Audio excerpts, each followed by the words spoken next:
America ఇరాన్ల మధ్య చర్చలు విఫలమైంది. నిన్న 14 గంటలు 16 గంటలు చర్చలు జరిగినాయి అని చెప్తున్నారు, కానీ అంత సీన్ ఏమీ లేదు. చర్చలు ఎదురు బొదురు కూర్చుని జరిగింది ఏమీ లేదు.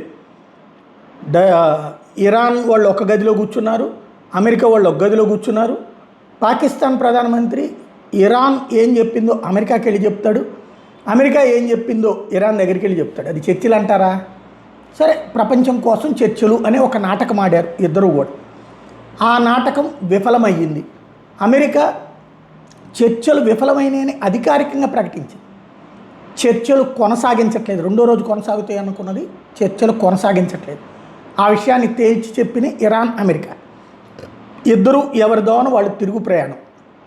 అమెరికా ఉపాధ్యక్షుడు జేడీ వాన్స్ ఈ వైఫల్యానికి ఇరాన్ది బాధ్యత అంటాడు. అమెరికా గొంతెమ్మ కోరికలు కోరడం వల్ల విఫలమైందని ఇరాన్ చెప్తుంది. అది పక్కన పెడితే అంతర్జాతీయ మీడియా ప్రొజెక్షన్ ప్రకారం ఏమి అడిగారు, ఎందుకు ఇరాన్ వ్యతిరేకించింది అంటే గొంతెమ్మ కోరికలు అడిగింది అమెరికా.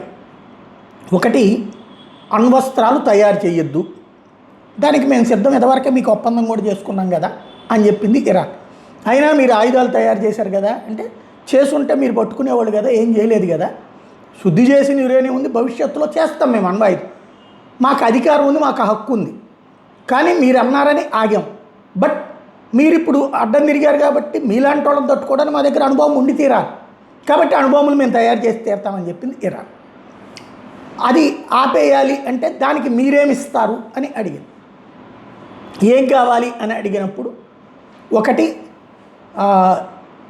ఏదైతే లెబనాన్ మీద ఇక దాడి చేయకూడదు, హెజ్బుల్లాని ఏమీ చేయకూడదు, అది కుదరదని చెప్పింది అమెరికా. ఎందుకంటే హెజ్బుల్లా అంతం కాకపోతే ప్రపంచానికే ప్రమాదం. ఒక Islamic radical force with weapons తయారైనటువంటి తీవ్రవాద ముఠాని. ఎలాంటి క్రూరులంటే వాళ్ళు మహిళల్ని ఇళ్లల్లో నుంచి లాక్కొచ్చి నడి రోడ్డు మీదన బట్టలన్నీ ఊడతీసి రేపులు చేసినటువంటి పిశాచులు వాళ్ళు.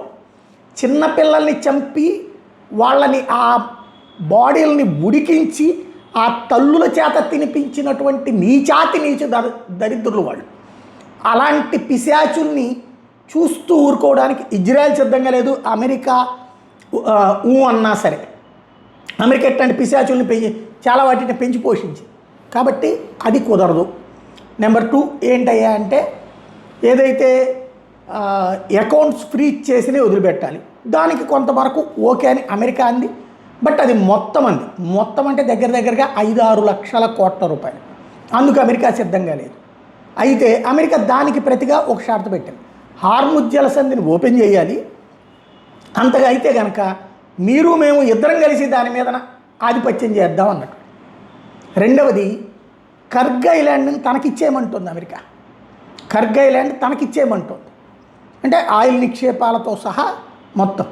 వాళ్ళు ఏమైనా పిచ్చోళ్ళు ఎరాని వాళ్ళు అడుక్కు తినాలి. అప్పుడు ఇలాంటియే ఇప్పుడు చర్చలు వైఫల్యానికి కారణం అన్నటువంటి ఇరాన్ పరోక్షంగా చెప్తున్న లెక్క. గొంతెమ్మ కోరికలు కోరారు, అమలు చేయలేని కోరికలు అన్నటువంటి ఇరాన్ స్పష్టం చేస్తుంది.